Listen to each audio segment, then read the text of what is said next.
want to make your conversations therapeutic. Of course, your conversations with your hypnosis and coaching clients, as well as conversations you have with your loved ones and everyone around you, then listen up because this one principle is going to help you out massively.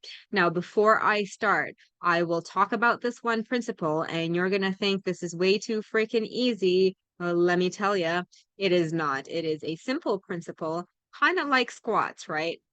You can be taught the proper mechanics of the squat, but over time, especially if you want to increase the weight, if you want to become more efficient with it, there's going to be a skill set that you get to learn. You're always going to improve, right? You're always going to have the potential to progressively overload and get better.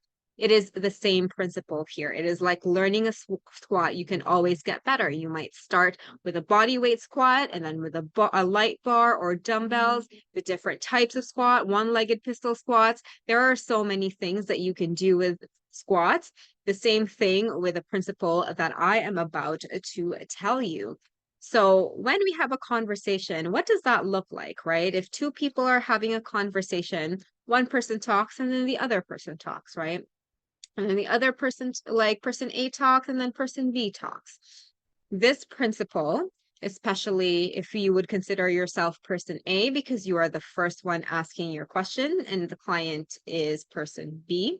If you just go through that process as person A, you ask your client a question. Then your client, person B, answers the question, right? Makes sense. And then how person A formulates and keeps the conversation going is to do this. Take person B's answer, and based on the answer that person B client says, that is how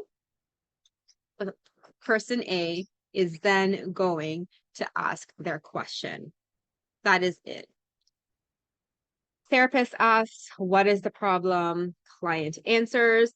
Based on that answer, then is a question is formulated.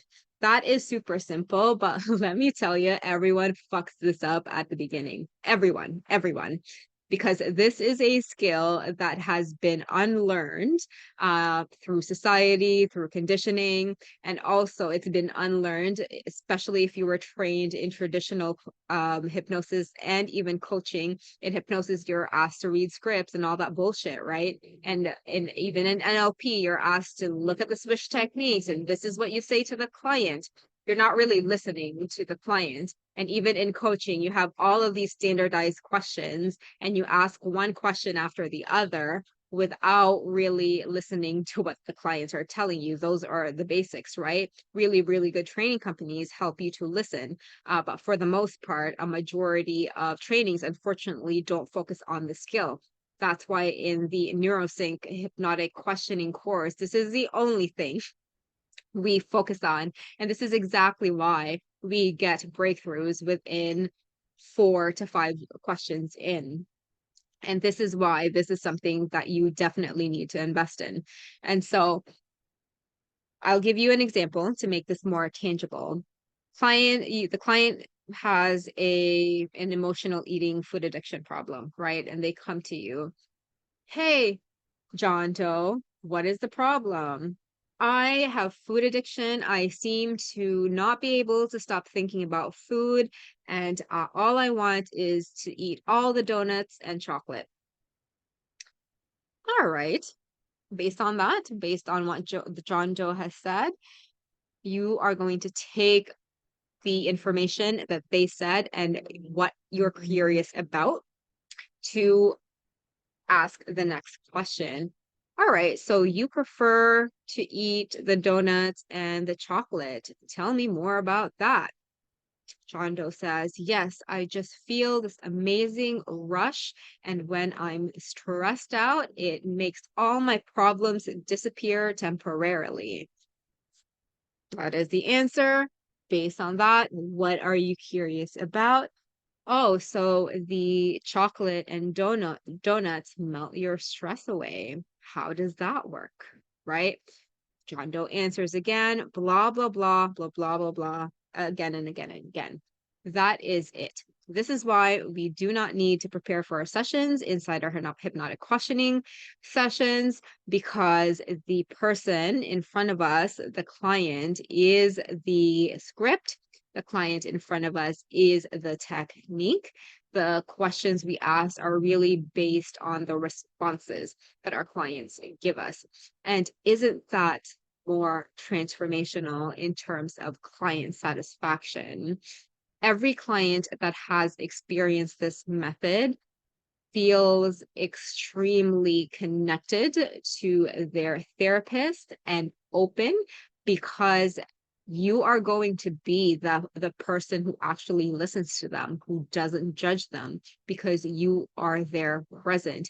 You are not the one saying, "Oh, John Doe, you prefer chocolate and donuts. Why don't you have fruit instead?" They've heard that shit, right? They know that that is an option. There's a reason why they prefer the donuts and chocolate. Like, they know to not, like, they know that shit. You don't need to tell them basic bitch information. You are there to help them investigate the problem. And so by using this one principle, your conversations are going to be very therapeutic, because whoever is in the receiving end of that transformation is really going to feel valued just by applying this one principle. So definitely attempt this principle during your next client session. If you don't have that for a few days, take action today. This is how you're going to get results, not just by consuming. The brain learns via action, not consumption. The next conversation you have, try that principle out and let me know how that goes. Let's make a massive impact together, one conversation and question at a time.